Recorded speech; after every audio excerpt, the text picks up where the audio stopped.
Additional information about our license and MIT Open courseware in general is available at ocw.mit.edu.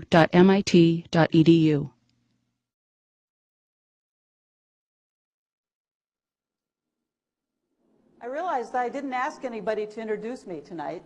I'm Ann Whiston-Spurn, a professor of landscape architecture and planning here at MIT with a joint appointment in the architecture and the urban studies and planning department. And I'm the organizer of this lecture series, Sensing Place, Photography as Inquiry. And I gave myself the last spot on the series. So here we are. This is the wrap-up. So welcome til de danske studerende. We gave a welcome to the Danish students who are here doing a study tour, visiting MIT and Boston and going on to New York tomorrow. The title of my talk is To See is the Root of Idea. To see is the linguistic root of idea. For me, it is the seed. Noticing something makes me see something I hadn't seen, helps me discover what cannot be seen directly or only at a different scale from another point of view. And that prompts me to question, seek answers, and find connections among what is seemingly unrelated. Trees and wind, rock, volcano, hot spring, the formation of continents, oceans, and atmosphere. A blue-violet band rising on the horizon at dusk, the earth. Recognizing pattern, I imagine sound and force of winter wind, continental plates colliding, the earth as a turning sphere. Seeing is a creative act. Photography is to seeing what poetry is to writing, a way of thinking, a disciplined practice that produces insight, a condensed telling. Deciding where to point the camera, where to stand, I choose subject and stance. Framing the image, I place the threshold and shape the view, bringing certain features into dialogue, excluding others. I determine what should be sharp, what to blur, what should be highlighted in shadow. To print a photograph is to revisit time and place, recall light and mood, refine shades of meaning, and sometimes to find in the image things I had not seen. Photographs prompt and push my thinking. I let them speak and sort them as images first, seeking associations, before translating those insights into words. To study photographs, days, months, years after they were taken, is to see again, to revise. The whole process, from first look to final print, from single image to sequence, tunes my eye and changes how and what I see. The practice of photography leads me to attend, to enter unfolding events, to spot clues in landscape to what is there, hidden and real, in poet Seamus Heaney's words. If I'm fortunate, the world appears new, and I know where to stand. This text is drawn from the book I'm currently writing, The Eye is a Door. I adapted it as a personal statement for the exhibit of my photographs at the MIT Museum in 2004 and used it again for the current exhibit looking at landscape at the Harvard Museum of Natural History, which is up through January 7th, 2007. The book is about seeing as a way of knowing and photography as a disciplined way of seeing. The author Eudora Welty, best known for her short stories, was also a talented photographer. For her, she says, the camera is a handheld auxiliary of wanting to know. It led her to see more deeply the people and places of her home state, Mississippi, and the photographs inspired her stories. She writes, "What I learned for myself came right at the time and directly out of the taking of the pictures. A double thunderclap reverberates at the author's ears, the break of the living world upon what is already stirring inside the mind, and the answering impulse that in a moment of high consciousness fuses impact and image and fires them off together." For me, as for Welty, pressing the shutter imprints a vivid memory of the image. Things I saw but did not photograph, even images that I framed and focused but then did not press the shutter, are only blurry impressions. Photography is a way to divine what lies latent in landscape and to bring it out, to give it form. The camera is my diviner's rod. I walk until I feel a tug. I pause, scan, and step back and forth, move toward the place where the signal is most clear. Drawn to a feature or set of relationships, I look through the viewfinder. The camera channels and brings into focus what I feel, see, and want to know. All sorts of connections lie in wait of discovery and give out their signals to the Geiger counter of the charged imagination once it is drawn into the right field. That's how Eudora Welty put it so well. On the slopes of Japan's Mount Aso, clouds of steam and billowing smoke, smell of sulfur, cold wind blasting grit. A boulder drew me in. How to account for its rounded shape and rosy gray color, its fine-grained porous texture, so different from the rocks of the dark, jagged peaks above it? The image stayed with me hours later as in the heat of an onsen, a traditional Japanese outdoor bath, seeped bone deep in the brisk October air. The water's sulfurous smell and stinging heat linked volcano and hot spring, violence and repose. As I studied my photograph of the boulder months afterward and read a guide to its geology, I learned more about volcanoes. The rock's form and color and its position far from the volcano's mouth hold a memory of water, red-hot rock, fountains of fire. The rock is a big cinder, a bomb blown out of the earth when water met molten rock, where tectonic plates collide beneath Japan, along the Pacific Ring of Fire, the birthplace of land, sea, and air. In Japan, I encountered this stand of bamboo at the foot of a steep slope between temple and garden in Kyoto's Saihoji. Downy green blue, pale green gray, a chord of color. Drawn in by the colors, noting a pattern, I was led to wonder, many species or one? Tones in succession? And to discover that bamboo is a grass that spreads by underground runners. The trunks, like single blades, are called culms. Here, roots of bamboo hold the eroding hillside. Landscapes speak to me. They're living and dynamic, not static nor silent, but full of dialogue and drama. Rocks, rivers, trees are actors, not props. I'm drawn to photograph a particular landscape as one might photograph a person, to capture its distinctive spirit, to reveal its history, to show the contexts that shape it. There are few people in my photographs, but traces of people and the stories they tell are everywhere, in the landforms they shape, the paths they make, the soil they till, the plants they tend, the structures they build, the places where they dwell.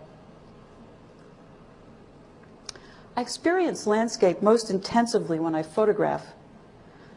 I aim to see things fresh by ranging broadly, gradually zeroing in, often drawn to a detail without knowing yet what the whole is, then come to understand a whole through many details. I look for pattern, coincidence, and anomaly. The act of selecting and framing a view makes me see and appreciate what I might otherwise miss. Moving up and down, from side to side, around, alters my perspective, separates things and brings them together, shifts emphasis. The horizontal and vertical lines of the frame make me feel the landscape's geometry, repose where the horizontal dominates, tension where diagonals predominate, or where they work against the horizontal, as in the slant of wind-driven waves on the sea, along the shore, or in the trees leaning away from the wind on an open plain. Looking at the corners of the frame and deciding what to place there introduces new actors and reveals surprising relationships. Calculating time of exposure makes me conscious of light, of highlights and shadows and the gradient of tones between. Light and film impose limits in low light. Only points on a single plane will be in focus, demanding a decision about subject and significance. Subject and story emerge through this process. Each photograph embodies moments, even hours of circling scrutiny. There's much more time packed into each image than the fraction of a second it takes to expose the film. More points of view than the one recorded. Thinking with a camera is a meditation on place. This is Fairlight Pool in Sydney Harbour. The place and time have great personal significance. Australia clarified my ideas on landscape and language. Fairlight, 1989, was a watershed. Landscapes don't stand still. Wind, clouds, light, and appearances are always shifting. Like most photographers of landscape, I wait for clouds to pass, light to shift, rain to stop, birds to fly by, for a crowd to arrive or move on. Looking, waiting, I learn to anticipate when waves will break and how, where the sun will be in the sky when, what clouds portend, how wind will blow and trees bend. Thinking my way into the processes that are taking place, I develop a sixth sense for when something is about to happen, and I enter the flow. In those minutes and hours of waiting, I often write in my journal of sights, sounds, smells, textures. I draw maps, plans, and sections of the surrounding landscape, and the drawing leads me to see more. Photographs and field notes together form the primary evidence for much of my work on landscape and language. So it was at Stockholm's Forest Cemetery in May 1990. The day was dark and rainy. I walked to the Hill of Remembrance, a rounded grassy hill rising out of undulating land with a grove of elms at the top. The wide path is steep at first, climbing eased by low stone steps, deep stone dust treads, landings every dozen steps. Then the slope tapers. Steps pass between trees through an open gateway atop the hill, coming to rest just inside low walls. At the beginning of the ascent, steps are set into the hillside, so the slopes enfold the climber. At the end, frames of trees and walls enclose. There's a progressive sense of threshold, gateway, refuge. Enclosed by the low wall of stone, the hilltop provides a prospect over meadow, graves, a distant chapel, the city. Waiting, hoping for better light, I wrote and sketched. A man cycled by. A woman left. A huge hare loped across the grass. The clouds began to lift. Black smoke rose from the crematorium chimney for a few brief moments and was gone, dissipating, floating off into the sky. Then, at last, the light came, a low golden light bringing the landscape alive. Form and material shape the experience of path and refuge. All modify processes of movement and grieving, in agreement with the meaning its designer-teller intended. Ascent enfolded, giving form to a sorrow that cannot be told. Fieldwork inevitably reveals the unexpected and challenges assumptions. I've learned to be very cautious about writing of places I haven't visited. Uluru, Ayers Rock, is at the center of Australia, an island in a desert sea. I had hoped to climb the rock and was very disappointed when back pain forced me to abandon my plan. Instead, I walked around the base of the rock and found there a far more magical world. Beneath traces of water streaming off the rock were pools, a cool place alive with birdsong. Here, at the rock's base, are the sacred places of Aboriginals, not on top. While Australia's Red Centre is a vast desert, now a refuge for Aboriginal culture, its cities hug the continent's coast. These two aspects of the country, Red Centre and blue-green coast, are in tension in the minds of individuals in Australian culture, part of the enduring deep structure of the continent. These three photographs can stand for that quality of Australia, the place and the culture. To find a place that speaks to me is to find my subject. At first, not knowing what I wanted to discover, and therefore what to look for, I found my way to such places by fortunate choice and by chance. I went to Scotland because my grandmother was born at Drummond there. I made pilgrimages to the icons of my profession, to the Alhambra and Generalife in Spain's Andalusia, to the Villa Rotondo in Italy's Veneto, to Blenheim in England. I went to Australia in 1988 and 1989, to Japan in 1990, and these places were watersheds in my seeing and thinking. What I saw there clarified and confirmed my ideas about landscape as language. Since then, my search has been more deliberate. Now I listen for places that sound my themes and seek them out. I search for places where the processes that have shaped them are clear. Places of worship like Uluru, Ise, and Te Reo Ando's chapel at Mount Rocco. Polemical landscapes like West Belfast. Stressed landscapes like the Sonoran Desert and inner-city Philadelphia. Dynamic landscapes like seashores and volcanoes. Places engage, inspire, and challenge me when the processes that shape the landscape are distinct, where one process dominates or where two or more processes interplay, especially where they create patterns that transcend scales from microscopic to astronomical, where the congruence between human habitation and the landscape's deep structure is strong. When people have shaped and arranged landscape features to express identity and idea, particularly ideas of nature. Places whose powers has been acknowledged by diverse cultures across centuries.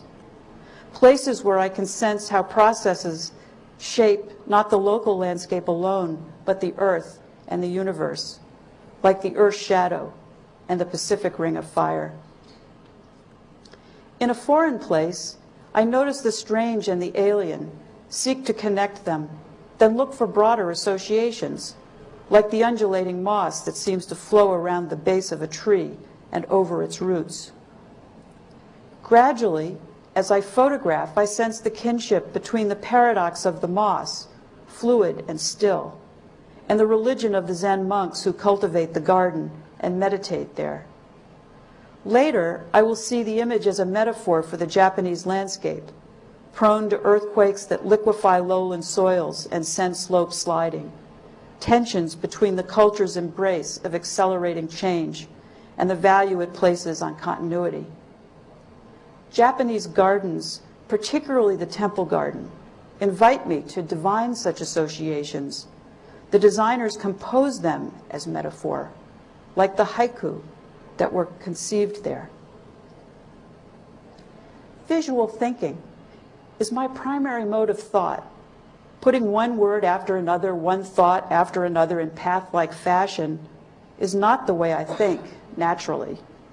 Writing, for me, requires a translation of images and experiences into words and phrases, then a converting of web-like, landscape-like writing into prose to construct a line of words where sentence follows sentence and paragraph leads to paragraph. But visual thinking, my native language, is not taught in primary, secondary schools, at least not in those I attended. Art was not an academic subject.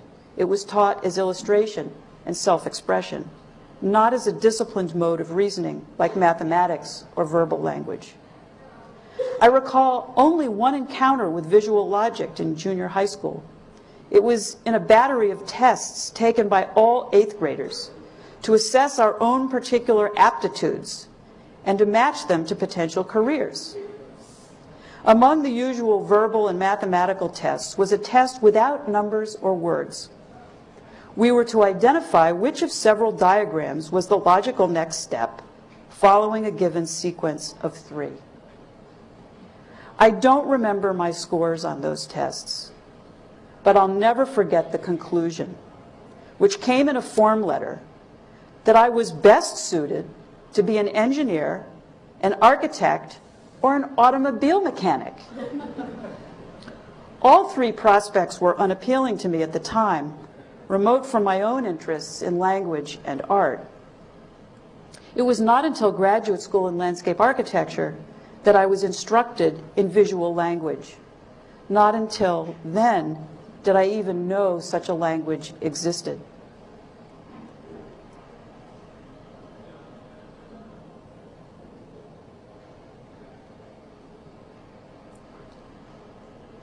I went to college intending to major in art, only to find out that in Harvard's Fine Arts department, one studied the history of art, not its making. As an undergraduate major in art history, I learned to see, to read works of art, drawings, prints, paintings, sculptures, buildings, but not landscapes, without the aid of written texts. Original drawings, prints, and paintings hung in pairs on the wall, confronting me each time I walked into sophomore tutorial at the Fogg Art Museum. Landscapes by Rembrandt and Van Gogh, portraits by Rubens and Ingres, others by Picasso, Klee, as well as their students and forgers. I had 10 minutes to examine one pair of works, 5 to present my findings and reasoning. What artist, time, and place? Both by the same artist or not? Study and finished work, master's work and student copy, or forgery? Art history at Harvard taught me to see more acutely, to analyze the visual image, to perceive the ideas embodied there, and to translate what I saw into words. But it offered me no way to think visually and to express my own ideas in visual images. I tried and failed to obtain entry into photography courses, but every semester there were hundreds of students applying for only 15 places.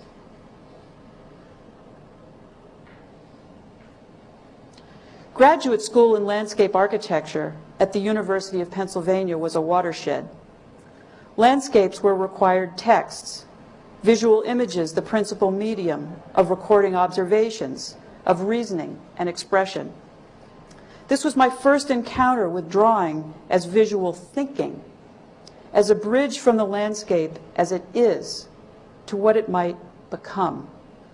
It was a surprising small step from discerning differences of style and quality in the lines of old master drawings to reading line, shape, and structure in trees, rivers, and gardens, then a longer leap to using this knowledge to design new landscapes. Understanding relationships between process and material, form and space, in context, was key. And anomalies were clues to what that wider context was. Take the example of a wolf tree, a tree within a woods, its size and form, the large trunk and horizontal branches, anomalous to the environs of slim trunk trees with upright branches. It's a clue to the open field, in which it once grew alone, branches reaching laterally to the light and up. With that field unmowed, unplowed, or ungrazed, younger woodland trees grew thickly together around the older tree, their branches finding light by reaching up. The older tree, engulfed by a dense woodland of younger trees, no longer able to find light horizontally, sends new branches upward. Landscape is dynamic. Present context includes the past. The story of the wolf tree is part of the human story. To think visually, as art historian Rudolf Arnheim puts it, is to see visual shapes as images of the patterns of forces that underlie our existence, the functioning of minds, of bodies, or machines, the structure of societies or ideas. Visual thinking is not new, and science and art were once less separate than they now sometimes seem. James Hutton, an 18th century naturalist, saw in the landscape of Scotland ongoing processes that explained its geological history. His drawings record direct observations of the landscapes on which he based his theories. The drawings represented as evidence for his arguments in his theory of the earth, the foundation of geology. William Henry Fox Talbot invented the camera in 1839 to record what he could not draw. He was frustrated at his lack of drawing ability, for it inhibited his scientific career. For him, photography was both scientific method and artistic medium. Talbot's friend Sir John Herschel, the English astronomer and naturalist, who drew and photographed equally well, coined the term photography in 1839 and described it as a joint work of nature and art, a medium with the capacity to reveal the truths behind science. When I told a historian of science a few years ago that I was writing a book about seeing as a way of knowing and photography as a way of thinking, he replied, "How old-fashioned." But is it? Richard Feynman, who won the Nobel Prize in Physics, describes as all visual the way he tries to bring birth to clarity, in which an inspired method of picturing precedes the mathematics. Drawing is one way to explore and bring order to what Feynman calls the initial half-assedly thought-out pictorial semi-vision thing. And so is photography. In the 1930s, Claude Lévi-Strauss took a small Leica camera to Brazil to record in thousands of photographs his readings of people and landscapes. The text of his memoir, Trace Tropique, written years after he left Brazil, recalls those photographs. In 1942, Gregory Bateson and Margaret Mead published Balinese Character, a photographic analysis, in which they explain that their form of presentation is an experimental innovation undertaken to compensate for the inadequacy of words alone to describe and analyze a culture. They grouped and sequenced the photographs and texts in carefully selected series within cross-cutting themes. The step from a single photograph to pairs and groups was significant, writes Bateson, since juxtaposition of two different or contrasting photos is already a step toward scientific generalization. As a graduate student, I began to use photography as a research method to understand place, but employed it primarily to document qualities of place, rather than to formulate and explore ideas. The photographs in my first book, The Granite Garden, Urban Nature and Human Design, published in 1984, were illustrative rather than conceptual. I wrote the book to change the way cities were perceived, designed, and built, to show how cities are part of the natural world, not separated from it, to demonstrate how they can be planned and designed in concert with natural processes, rather than in conflict. My belief that cities are part of the natural world was based on what I saw around me. And yet, when I crafted the argument, I drew my evidence mainly from science and history. The garden is a powerful, instructive metaphor for reimagining cities and metropolitan areas. And I was appalled when my publisher wanted to use a photograph of Paley Park in New York City for the book's cover. I was afraid that readers would think the book was literally about gardens of granite. Let me find a photograph, I told them, and I called Alex McLean. That's how we met. After the publication of The Granite Garden, I was surprised by how many people, including scientists and naturalists, resisted or ignored the evidence that human settlements, including cities, are part of the natural world. I've come to realize that ideas of nature and what is natural stem from strongly held feelings and beliefs. These views are highly personal and varied, and changing them is not simply a matter of marshaling compelling verbal arguments, but of reaching both mind and heart.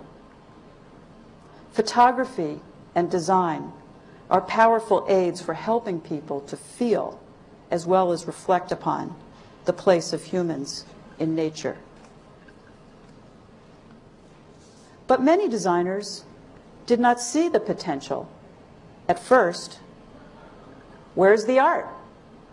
I was startled by this reaction by some to the book.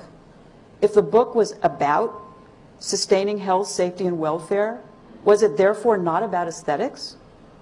The impulse to see the pragmatic and poetic as separate or even contradictory troubled me greatly, for it was a motivation to connect the two that had inspired and driven me to write the book.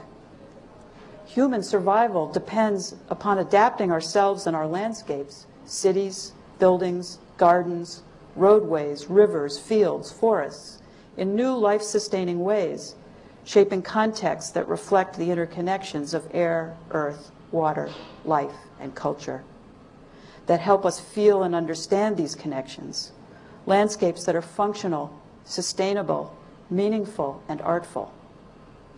I decided to write a book about the poetics of city and nature, one that would fuse function, feeling, and meaning, and planned to derive this theory from the places that exemplified it.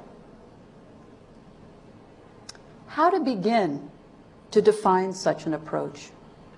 I turned first to my own photographs as primary data and sifted through hundreds of them, let them speak, sorted them as images, sought connections, insights. Gradually, through many juxtapositions, patterns emerged. The result was a series of 6 pairs of photographs arrayed from the wild to the urbane, vernacular to high design, each embodying an engagement of natural processes with human, social, and cultural processes. Each of these photographs and each pair was the germ of an idea, glimpsed, but not yet formulated. Once selected, I began to tease out in words the image's import. Much of this early writing is in my book, The Language of Landscape, as are these 6 of the original 12 photographs. Avebury, England, 1984. Avebury was an important settlement in Neolithic Britain, located along the Ridgeway, a major trade route across southern England during Neolithic and Bronze Ages. And this is the Ridgeway you're looking at here. Between 2500 and 2000 BC, a series of stone monuments were constructed at Avebury of sandstone foreign to the native chalk downs. These stones were placed here more than 4,000 years ago, part of a processional avenue leading to the stone circle of Avebury. Dinan, France, 1978. In Dinan, a medieval town in France, an arc of poplar trees between a level plain of accreted sediments and a forested hillside cut by water flowing marks the sweeping meander of the river Rance. The arc, a line inscribed deliberately on the landscape, is an image of that sweep. In the abstraction and echo of the horizontal form and the vertical dimension, the experience of the river is intensified. On the riverbank, looking back toward the ramparts, individual trees planted in a tight row along the river assert their own quirky growth, more apparent in contrast to the regularity of their placement. The Alhambra, Spain, 1984. Water imbues this small enclosed patio physically and symbolically. It spills from the fountain onto pavement, its sound amplified by surrounding walls. Water puddles on the stone floor, evaporates, and cools the air. All the rivers run into the sea, and yet the sea is not full. From whence the rivers come, thither they return again. Like this verse from Ecclesiastes, the Patio de la Reja is an eloquent statement about the qualities of water, a poetic description of the hydrological cycle.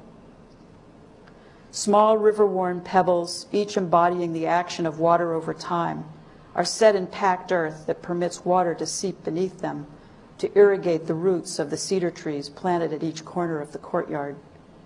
In a tightly organized geometric pattern, elongated black stones form flowing braided rivers, rounded whitish gray stones, alternately ground and stars. Function, feeling, and meaning are fused here. Many ideas grew out of this process of defining patterns, which were then worked out in writing and tested in fieldwork, practice, scholarly work, and further photography. The two photographs of Dino were key, an example of how built form could intensify the experience of natural processes through an overlay of Euclidean and fractal geometries.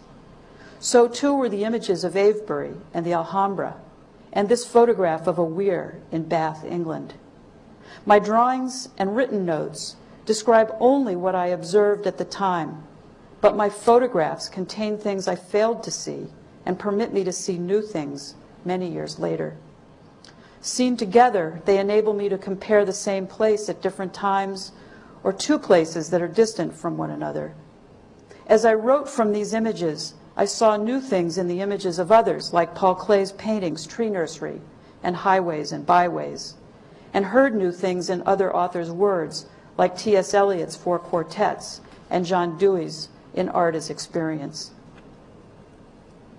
The first public formulation to emerge out of this enterprise was the Poetics of City and Nature, a lecture in the series Models and Mirrors here at MIT, organized by Dean John DiMancio in 1986. The printed version, Poetics of City and Nature Toward a New Aesthetic for Urban Design, appeared 2 years later in a special issue of Landscape Journal on Nature, Form, and Meaning, which I edited, and was reprinted the next year in Places. I continued to use photography as another way of telling, to borrow John Berger's term, but more deliberately to explore and test ideas in the field, and then later to reflect on and clarify them. Looking, thinking, and writing about the poetics of landscape attuned me to the stories landscapes tell. Landscape is loud with dialogues, with storylines that connect a place and its dwellers. The shape and structure of a tree record an evolutionary dialogue between species and environment, and dialogues between a tree and its habitat. A coherence of human vernacular landscapes emerges from dialogues between builders and place, fine-tuned over time. They tell of a congruence between snowfall and roof pitch, between seasonal sun angles and roof overhang, wind direction and alignment of hedgerows, cultivation practices and dimensions of fields, family structure and patterns of settlement. Built landscapes may be rhetorical. Landscape features, like hill and street, may be emphasized or embellished for effect, slopes steepened to make climb difficult, street broadened and lined with trees to impress the viewer, features enlarged to make a person feel small. Gardens of illusion reflect oral and written literature, as the pastoral landscape of cemeteries alludes to biblical pastoralism. He maketh me to lie down in green pastures. He leadeth me beside the still waters. Landscapes are the world itself and may also be metaphors of the world. A tree can be both a tree and the tree. A path, both a path and the path. Gradually, I came to realize that the poetics I sought to define applied to all landscapes, not just urban landscapes, and to buildings too, and that defining such an aesthetic theory demanded first the description and codification of a language of landscape. Fieldwork in Australia and discussions with architects there in 1988 and 1989 were key to my emerging ideas about landscape as a form of language born out of living. Landscape was the original dwelling. Humans evolved among plants and animals, under the sky, upon the earth, near water. Humans touched, saw, heard, smelled, tasted, lived in, and shaped landscapes before the species had words to describe what it did. Landscapes were the first human texts. Clouds, wind, and sun were clues to weather. Ripples and eddies were signs of rocks and life underwater, as caves and ledges were promise of shelter, leaves guide to food. To know the language of landscape is to read a forest, field, town, and city, and tell the stories of their making. To read the world not as a collection of separate things, but as dynamic associations. To practice the art of managing complex living systems. In Aldo Leopold's words, to think like a mountain and seek to escape the short-sightedness the human lifespan imposes. The language of landscape can be read, inscribed, and imagined. To read landscape and to inscribe it is a strategy of survival, to create refuge, provide prospect, grow food. To read and shape landscape is to learn and teach, to know the world, to express ideas and influence others. Landscape as language makes thought tangible. Landscape is scene of life, cultivated construction, carrier of meaning. Through it, humans share experience with future generations, just as ancestors inscribed their values and beliefs in the landscapes they left as a legacy, a rich load of literature, natural and cultural histories, landscapes of purpose, poetry, power, and prayer. Landscape is pragmatic, poetic, rhetorical, polemical. Landscapes encompass gardens, buildings, cities, and regions, not mere scenery. They are partnerships between people and place, a mutual shaping that reflects the character of the place and the identity of the individuals and societies who make it their home. Danish Landskab, German Landschaft, and Old English Landskab combine two roots. Land means both a place and the people who live there. Skabe and schaffen mean to shape. Suffixes scape and schaft, as in the English ship, also mean partnership, association. Still strong in Scandinavian and German languages, these original meanings have all but disappeared from English. But to have no word for such a partnership is dangerous. In Steps to an Ecology of Mind, Gregory Bateson distinguishes between working hypotheses and those derived from fundamental principles. He stresses the importance in research of thinking and arguing both inductively from data to hypotheses and deductively to test hypotheses against knowledge derived by deduction from the fundamentals of science or philosophy. One must start, he says, from two beginnings, each of which has its own authority. The observations cannot be denied, and the fundamentals must be fitted. In describing and defining a language of landscape, I worked from observations recorded in photographs and field notes to hypotheses on the one hand, and on the other examined their fit with certain fundamentals of my own profession, landscape architecture, and of related disciplines, art, architecture, anthropology, ecology, geology. My camera was a tool of discovery. It focused my observations. Photography was a means to test and revise working hypotheses and to explore the fit with fundamentals, which demanded that natural processes and human purpose be integrated, that basic physical, social, and spiritual needs be addressed, that the ideas embrace both artful and everyday expression, and apply from the scale of the garden to the scale of the region. Photography as a visual way of thinking was particularly valuable in working out ideas about a nonverbal form of language. Also important in testing whether ideas were borne out by historical evidence and whether they worked in practice. Here, photography also played an important role. Photographs by others were historical records, and photographs by my students and myself documented the processes and products of practice. For example, a typical record of before and after.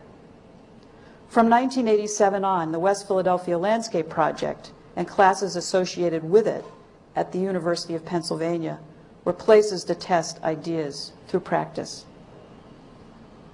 As a documentation of practice, the photographs of West Philadelphia's Mill Creek neighborhood and the West Philadelphia Landscape Project are quite different from those I make in other contexts.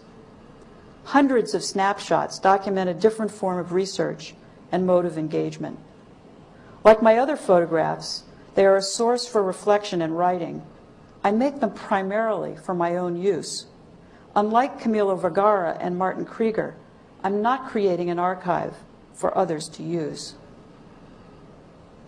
My students made photographs also, and we gave cameras to children who photographed our work together, documented their accomplishments, and created a website that features their own images and texts.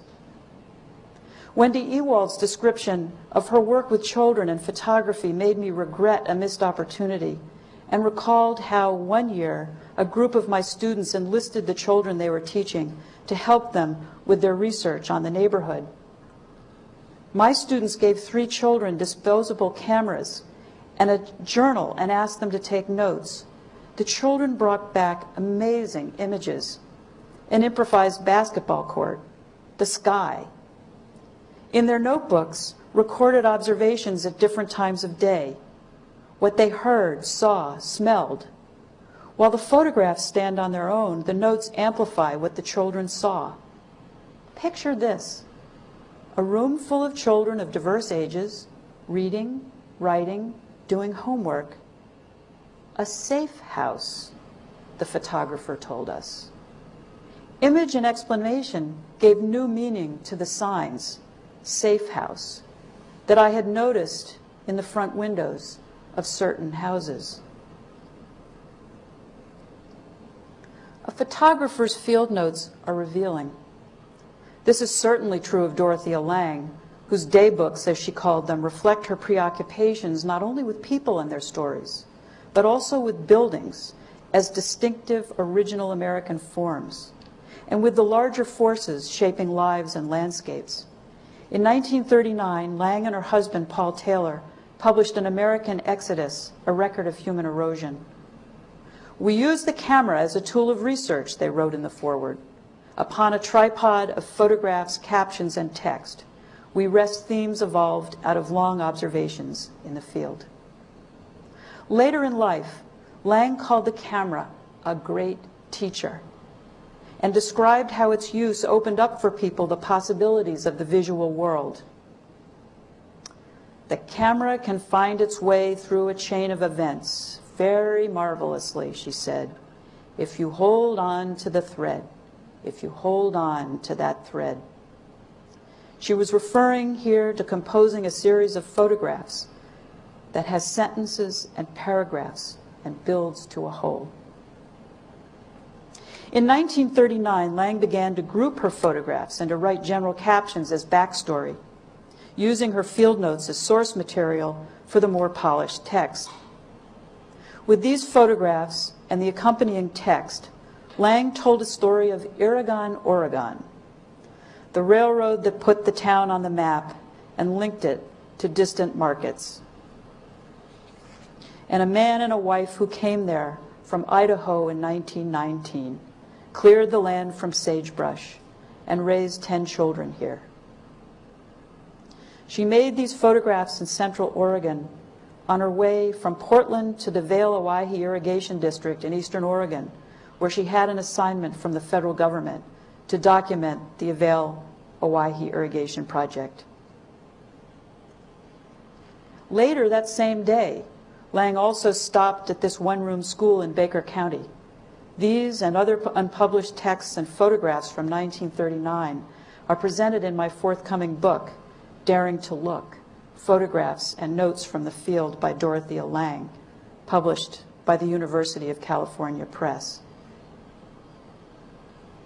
Months of immersion in Lang's photographs and texts of 1939 led me to wonder what had become of the places and the people she portrayed.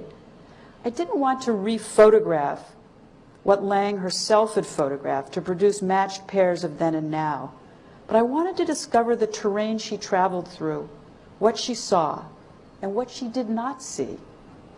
The difference between my eye and her own, and what the lesson of that difference might teach me. The journey took me to places I might never have gone, to people I would otherwise never have met.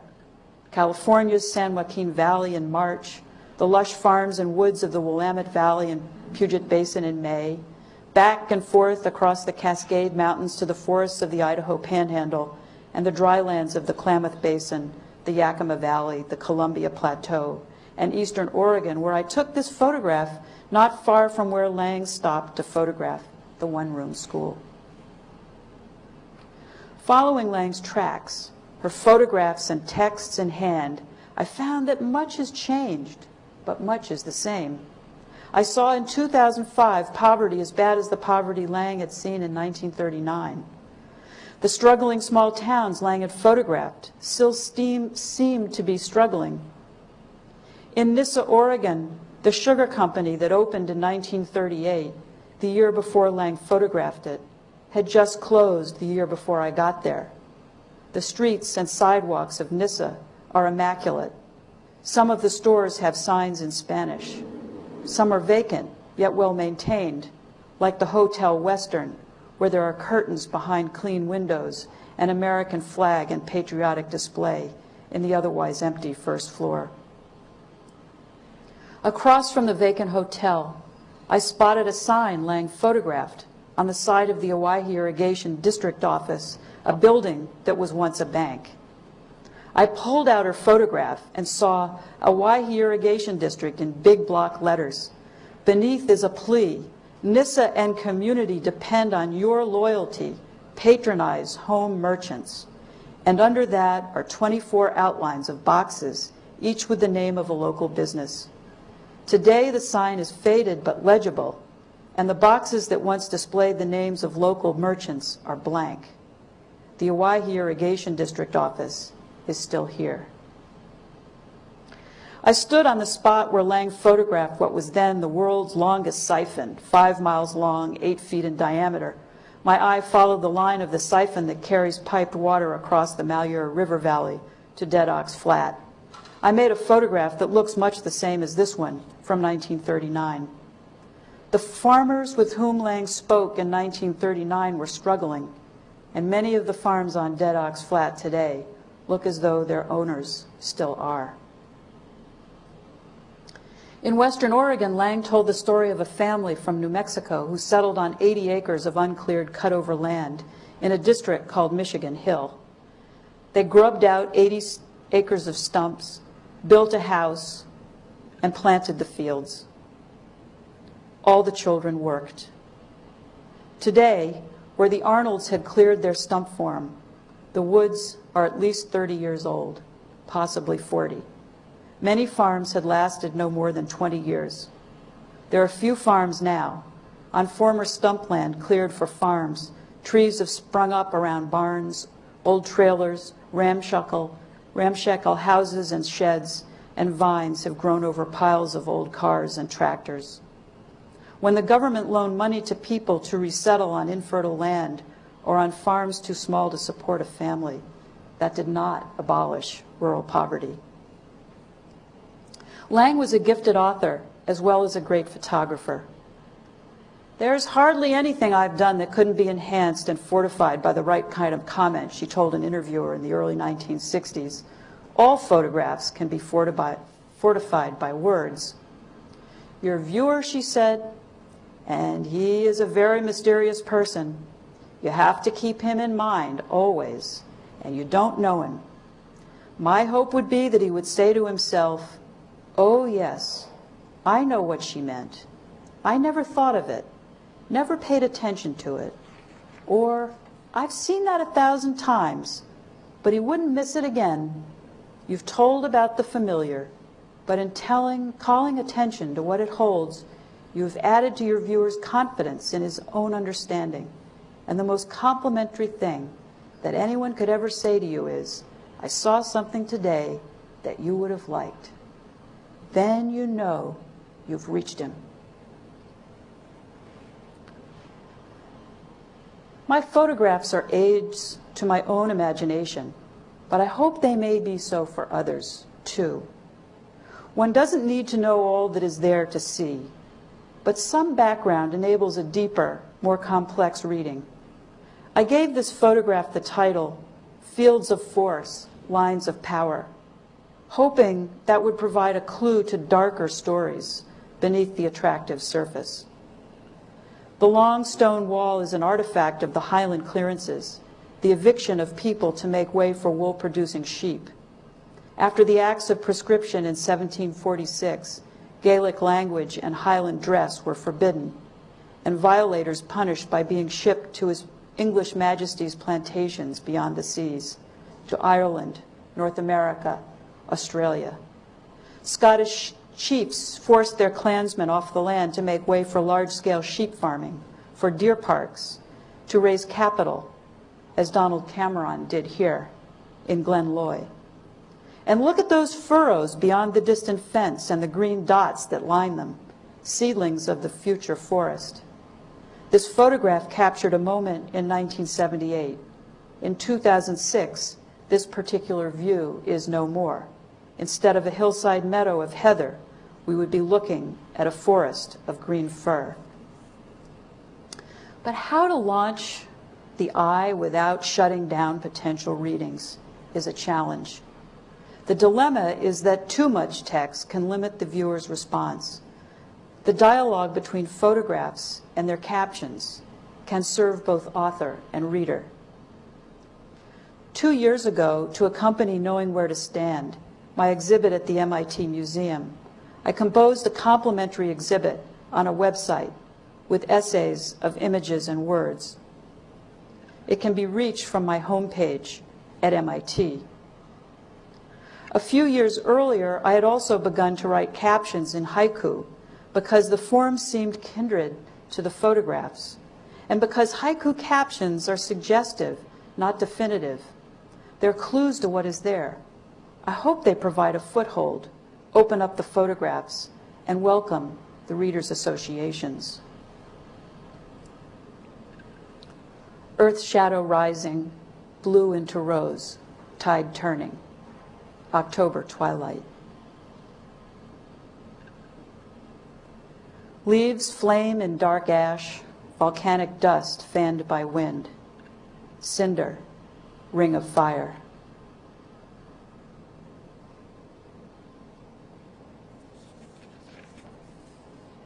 Sky, earth correspond, cloud's path, an ancient track, a mirrored flowing. Trees hug a homestead, mark its place on open plain, sound of winter wind. Erratic boulders brought by ice, tilled, bound by lime. The wall, a landscape.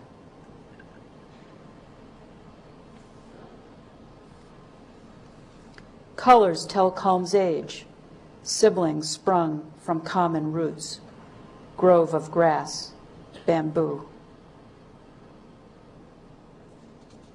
Gathering rare rains, island in a desert sea, red rock, sacred place.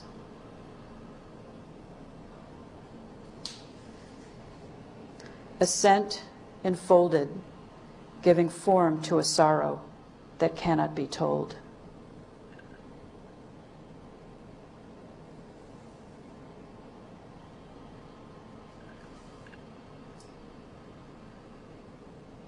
Waves and harbor wall, shape dark depths and light shallows, two sides, one surface. Glowing shadows show what is there, hidden and real, eternal threshold. Seamus Heaney compares the poet's role to that of the diviner who perceives through empathy and predicts the presence of something that to others is hidden. The diviner of water, for example, who senses water underground, which can then be tapped by a well. Heaney calls this a gift for being in touch with what is there, hidden and real, a gift for mediating between the latent resource and the community that wants it current and released. Like poetry, both photography and design are powerful means of divining what lies latent in landscape to bring it out, give it form. Words themselves are doors, says Heaney, and so are photographs and designs. The photographer frames a view, bringing certain features into dialogue, excluding others. Through this act of framing, one creates a doorway to enter mentally. Through empathetic design, architecture, landscape architecture, urban design and planning, one can imagine a world yet inchoate, with the potential for fusing the traditional and the new, non-human and human, nature and culture. My photographs are messages to myself. They show me what I know and want to understand. Accumulated over years, they're a resource to be tapped. They record a dialogue, what landscape said to me, and my response. They speak not in words, but in a language of landscape, which I had to learn. I look at my photographs, and this is what they tell me. The natural and the human are one, continuous, not separate. Landscape is a mutual shaping of people and place, and is itself a form of language born out of living. To see is the linguistic root of idea. For me, it is the seed. Thank you.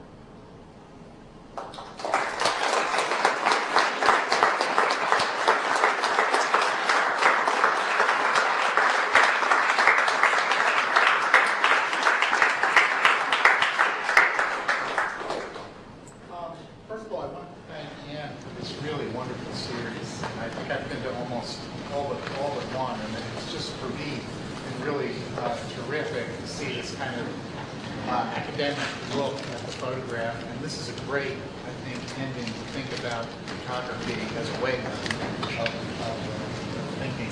So thank you, Anna. It's really been a great series.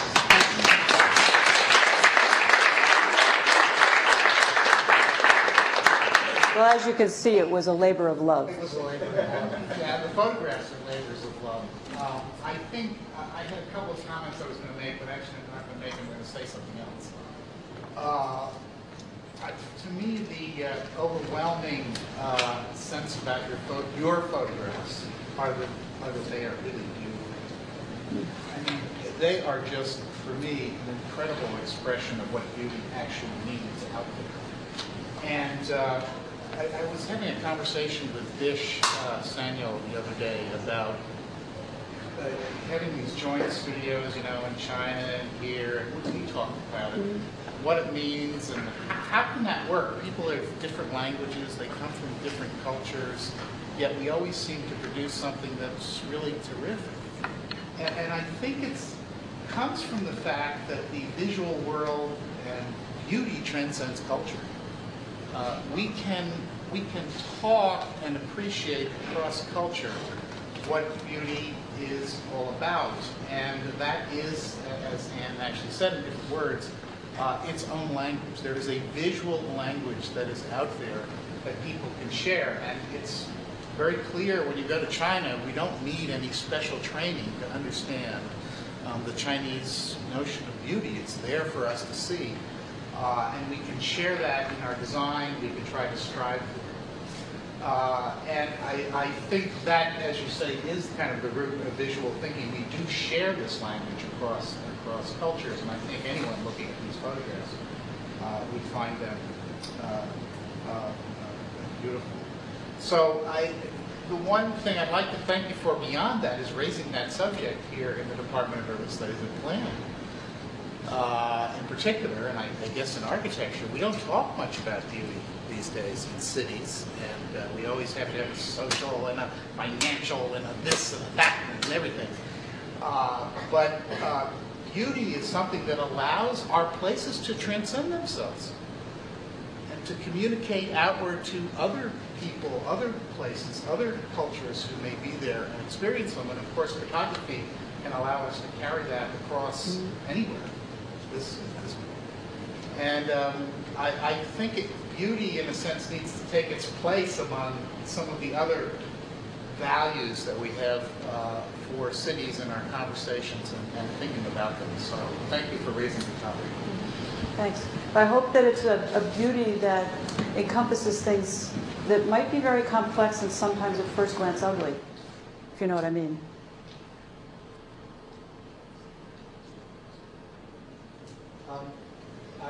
I just want to add to that this was very inspiring, both the words and the pictures. And I regret not having had the chance to attend more the other presentations made in this series. But the question I want to provoke you to respond to has something to do with, at the risk of bringing in one of those categories that Dennis mentions. Looking at the posters here of the previous presentations, and in particular your own special interest in Dorothea Lange and her work, the sense that I'd like you to comment on is the relationship between the truths that your eye and your camera are drawn to, and that get emphasized even more so through the poetic language used to accompany them, seem to be at one end of a spectrum in terms of speaking to some sense of political urgency that is almost, I would say, inevitable when talking about the relationship between the landscape and human action, human culture, and human history. And the other presentations, as represented by the posters, and in particular Lange's work, seems to be very powerfully and very directly about they have a very strong political sense that is very right up front in their work. And I'm just wondering if you can say something about your relationship with political topics that are embedded in the landscape that you come upon. Well, yeah, I mean, if you're interested in my book, The Language of Landscape, spells those out specifically. I included the work that I do in the photographs that I take in West Philadelphia. I don't photograph in the same kind of way in that work. That's a 20-year project that I've been working with the community over the course of those years, and it's gone through a number of different phases, but I refer to them as kind of like snapshots. I mean, they are almost like a family album. They're a record of a long-term engagement in a community over time. Sure, if you put those together, they're very much in the tradition of Lange, whereas some of my other photographs are not. They're more in the tradition of a color version of Paul Caponigro, for example, if you know his work. And Lange and Caponigro were both, very early influences on me. Lange, what is not known about Lange is that she did many landscape photographs, although always engaged in teasing out the processes that were shaping it, specifically political, economic processes. But as I was saying, I was hoping with the caption to the Scottish Highlands one, for example, to intimate that while it may look very scenic, a scene that many tourists travel thousands of miles to go to the Scottish Highlands and have a vacation, that there are darker stories underneath that landscape. So definitely in many of my landscapes, photographs, there is a political story there, as well as other stories. But I was talking particularly tonight, given the topic of the lecture series, which is about photography as inquiry and sensing place. I decided to emphasize the role of the photography as played in my research and writings.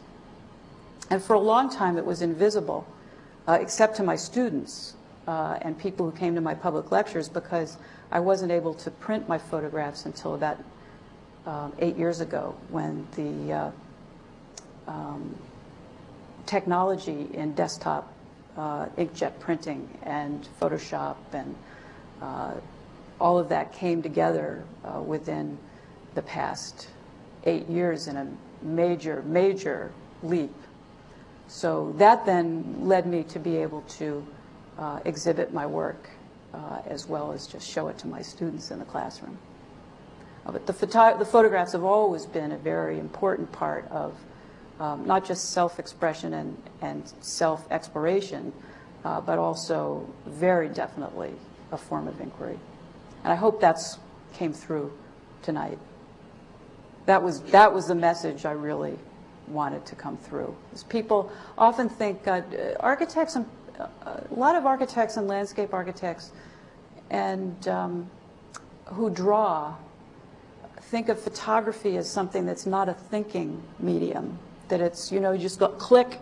It's a medium of documentation, not a medium of inquiry.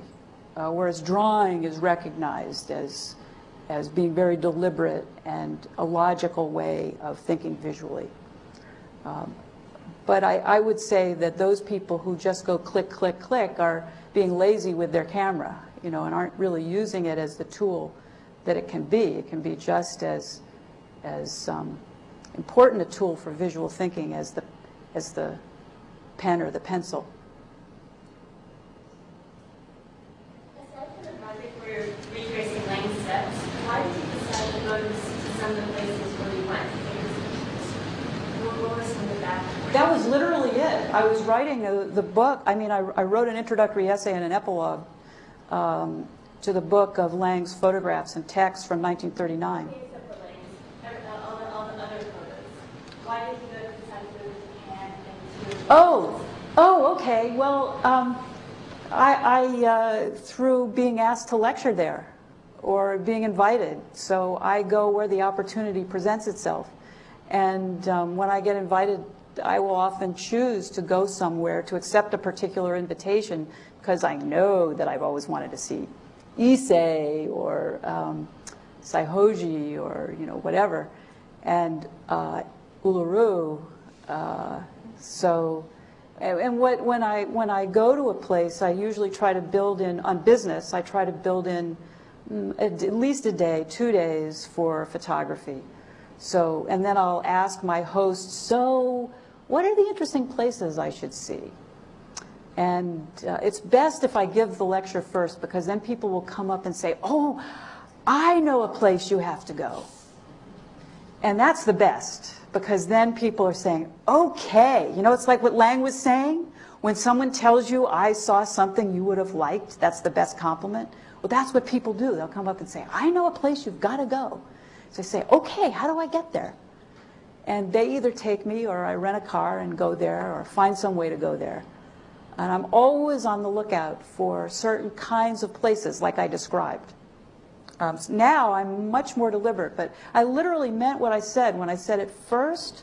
Like until I really got engaged in the book on the language of landscape in the mid-'80s, and started out as the poetics, I didn't know what it was I wanted to know, if you know what I mean. I mean, I got some good photographs sometimes, but I would say I wasn't as directed.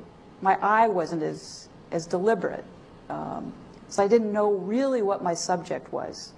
at that point, except, you know, broadly people and landscape. That's just about everything in the world.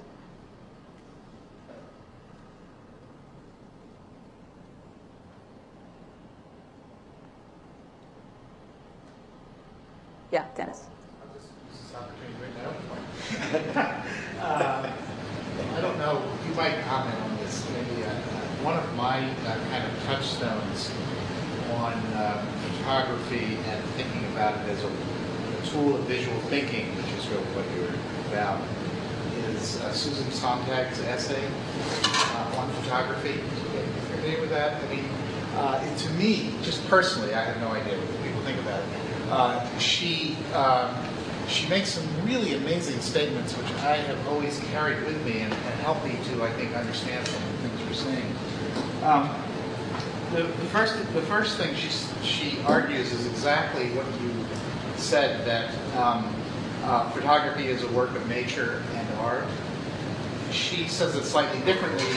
She basically says it's another form of reality, basically.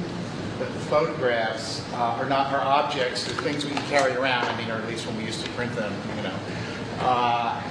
But they're also a stencil of the real, which is really interesting. So they have their own reality, yet they reflect on what is actually real. But then she goes on and says our perception of what is real is actually altered by the photographs. And that the more we look at photographs, or a collection of photographs, the more our expectation of what we want in the real world is altered. So there really is this kind of dialogue between the photograph as a medium and what we understand, how we look at the world, how we perceive the world that is very unconscious and happening. Of course, advertisers know this really well, but you know, it's hard not to look at these photographs and not begin to see the world a bit differently. Well, that's a book that annoys me greatly. And I am writing The Eye is a Door because I just can't stand it. You know, I can't stand her description of photography. It is so ignorant. To say that that photography is the only art where a work of art is produced by the click of an instant, by the click of the shutter, is just so ignorant. She's never, and she brags that she doesn't take any photographs herself, so she knows nothing about the practice of photography.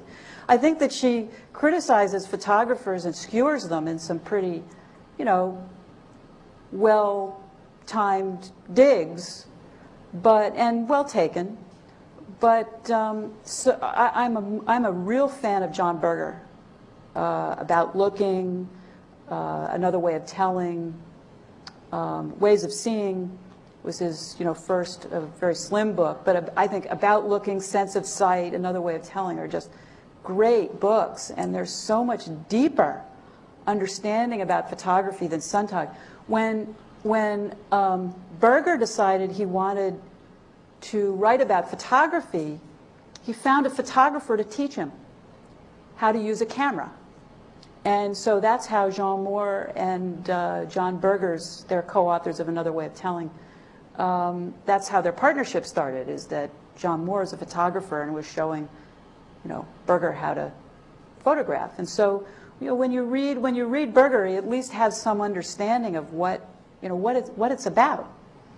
I just find Sontag's perspective so depressing, so negative. And so The Eye is a Door is a rejoinder on photography, essentially. No, it's more than that, but I mean, that really did get me started.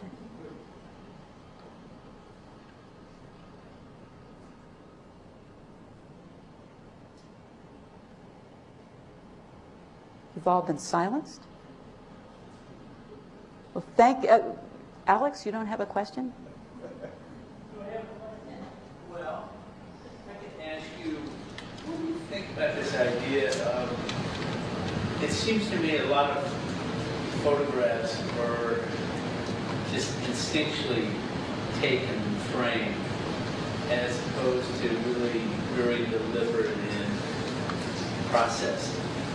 And it is a split, I think, for photographers between deliberating over their subject and this sort of almost subliminal read that you instantaneously see and take. How do you explain that? What was the last question? How do you explain that? I think that it's personality partly, and also subject matter. I'll never forget a day that I was out photographing in Detroit with Camilo Vergara. And I have this kind of, as you have heard, this kind of deliberate, slow, circling thing. And Camilo was taking me around to these places where we really weren't supposed to be. And we'd have to kind of slip through some fences and to get there. And then I'd be, taking my time, and he'd be looking around and, seeing somebody coming or something, say, hey, we got to get out of here, And meanwhile, I'm just zeroing in on something. So in that sense, his approach, I think, is probably very sensible for some of the places he photographs. And I like to read different photographers' descriptions. I think, for example, street photographers tend to be very intuitive in their very quick framing, and they may be deliberative in terms of deciding where they're going to stand or where they're going to go or what they're going to do. But I have a sense that it's, if you read Bystander, for example, by Joe Meyerowitz, and his description of Cartier-Bresson and the way that he worked and the way that a number of street photographers work, it's this very quick thing. And I've heard you describe the way you work in the airplane, that you're going by and you get it. You don't crop. It's what you see in the frame it just clicks. Maybe I'm just slow. But on the other hand, I couldn't. Then on the other hand, actually, maybe I'm in the middle, because then there are the guys that carry around these big 8x10 cameras, and 4x5 cameras. I'm working with a little light, like an M6, this little like photojournalist camera. And as a matter of fact, I was at a workshop once of these landscape photographers, and they were all carrying around this big equipment with these big zoom lenses, and I had my little Leica M6 with a single lens, and they had these big backpacks on with all these different lenses. And by the end of the day, this one guy turned to me and said, I've never seen a nature photographer with a camera like that. So I said, well, maybe I'm not a nature photographer. I don't know. But I find that I need to, though, be light. I couldn't stand working with a 4x5 or an 8x10 on a tripod, and you carry it around and you sit it down, and it's a much slower, more deliberative process, I guess. So I got to place myself somewhere in the middle. And there are different ways that people see and work and think.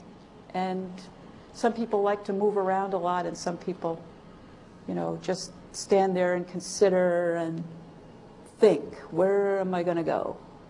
I decide where I'm going to stand by actually going there and standing, as opposed to stepping back and surveying the scene. You've described to me many times that you've taken a photograph, you know there's something there, but you don't quite know what it is. And something's drawn you there. There's a richness, there's a complicated story, and you're drawn to it, and you take many photographs of it, and you know there's detail there to evoke, but you don't quite know the story until you go back and think about it. And the gift that you have is the appreciation of that, and also being able to frame it in such a way that it's stirringly beautiful, as Dennis said. So you've combined the richness of story with the richness of the aesthetic. And I think that that characterizes Alex's work also. Here he is zipping around in a plane, trying to keep the thing up in the air. And meanwhile, he sees these extraordinary things on the ground. And Alex, maybe you're a lot smarter than I imagined you could possibly be, but I don't think you realize what it all is until you get a chance to look at it. Am I right? I think that's a large part true, but there is this feeling that you instinctively recognize. That's what I'm speaking. That's exactly what I'm speaking. Quite what it's all about. Right. But it does evoke the feeling within you. Yeah. I think that Seamus Heaney's, the divining metaphor is a really good metaphor. When I read that, I really associated with it and responded to it, and I felt so clever that I'd written it in one of the essays in my book, and then I went and was listening to Joel Meyerowitz talk, the photographer Joel Meyerowitz, and he started talking about how he's like a diviner for water, and he goes and he, until he feels a tug, and goes to where he says where the feeling is strongest. So it's this intuitive notion that if you let yourself have this sort of empathetic openness to what you're seeing, that you're drawn, and also trust your own eye and your own response, that you're being drawn to something you're interested in. So it's your subject, and I can go out with 16 students on a field trip, and everybody scatters, and they're all being drawn to different places, and we come back here and put the photographs up on the screen, and it's like, maybe you've gone to completely different places. I mean, you can see that there's a connection, but I think it's important to trust your responses to things and to realize that if something fascinates you and is drawing you in, there's a reason. And you may not know what it is, but that's a gift. When that happens, it's a gift, because it may not be immediately translatable into words. And so if you can just get it. Image and imagination are linked linguistically, and there's just like idea and to see. Literally, idea comes from the Greek, and the Greek verb to see. I think it's actually a very good point about photography in general, is that in the process of looking visually, not only by the photographer himself, but by the viewer, and being able to sort of comprehend the content of the photograph and respond to it. There's this recognition both by the photographer and the viewer.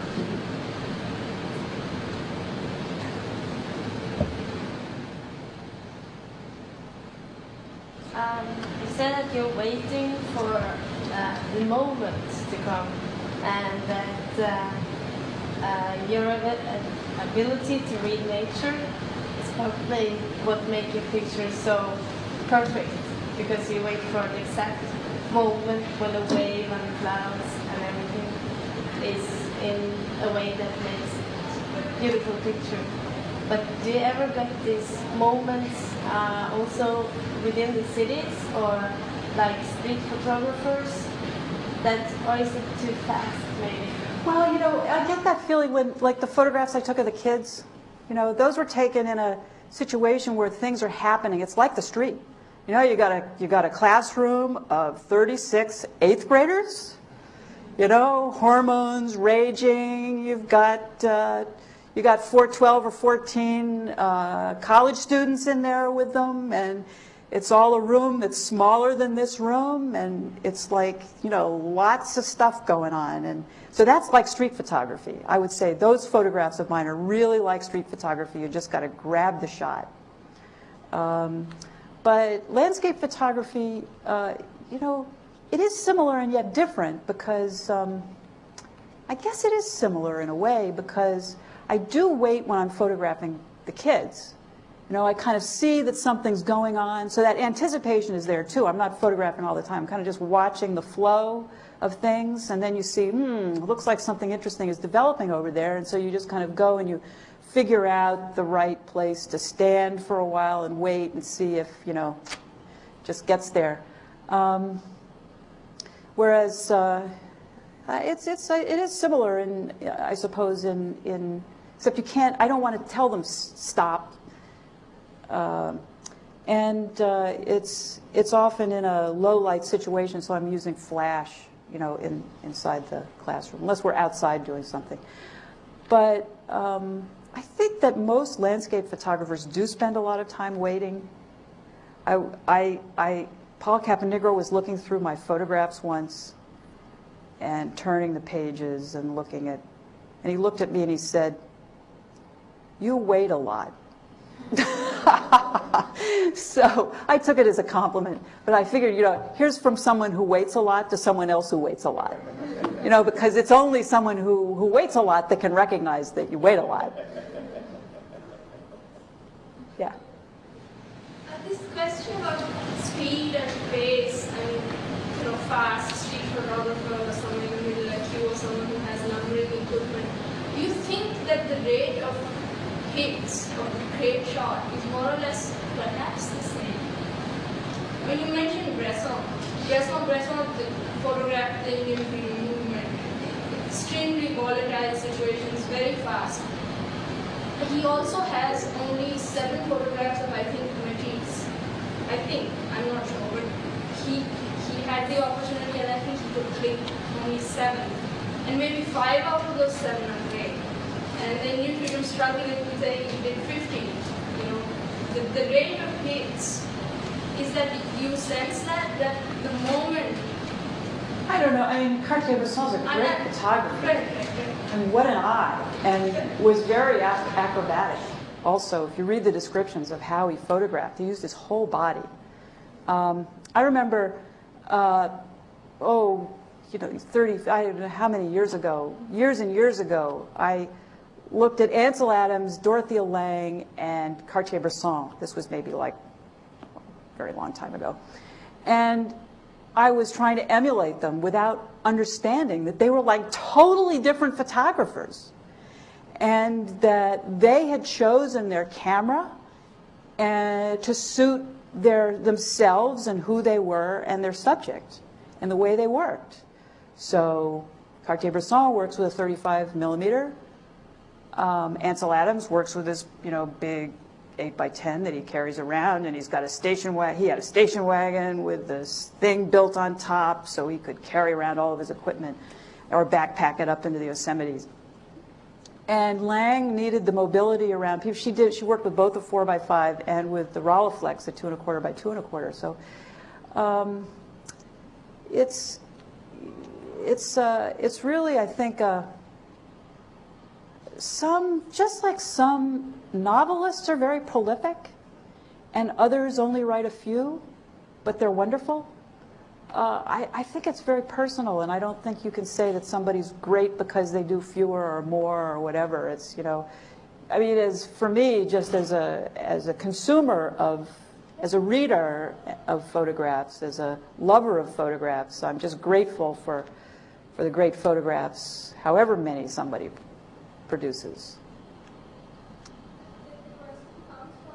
Very often when you see the works of great photographers, sometimes the question at least in the back of my mind is that if I see 10 great pictures, if I see 10 great pictures, behind those 10 are probably another 15. Oh, you can't say, yeah, behind those are probably many others that didn't. My sense is that is probably not the case. Well, it depends on the photographer. It really depends. It is a matter of temperament, partly, I think.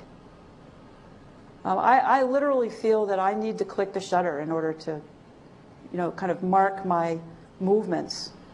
That's just the way I work. And I couldn't go out with 12 sheets of film, you know, and a 8x10 camera and, you know I was going to get those shots that counted. I don't know. It's temperament. It's no right or wrong, but it's knowing what suits you, what suits your body and what suits your mind and the way you work, and fitting the medium and the equipment so it's an extension of who you are, because you don't have time to stop and really think about this. And, you know, the camera becomes. I was listening to people have said in various points during this series that when they use a camera, it distances them from the scene that they're in. And for me, it brings me closer and more intimate I have this sense of connection to what I'm photographing. So I don't really, I don't know how to respond to people who say that it makes them, distances them, except that maybe they're not familiar enough with the camera, so they're having to think too much about, well, what speed should it be, or what should the opening be? You need to get to a point where it's just an extension, you know, of your hand and your eye. And I think that's what the street photographers in particular, if you listen to their descriptions or read their descriptions, they're just like that. I mean, it's really literally just a part of their body.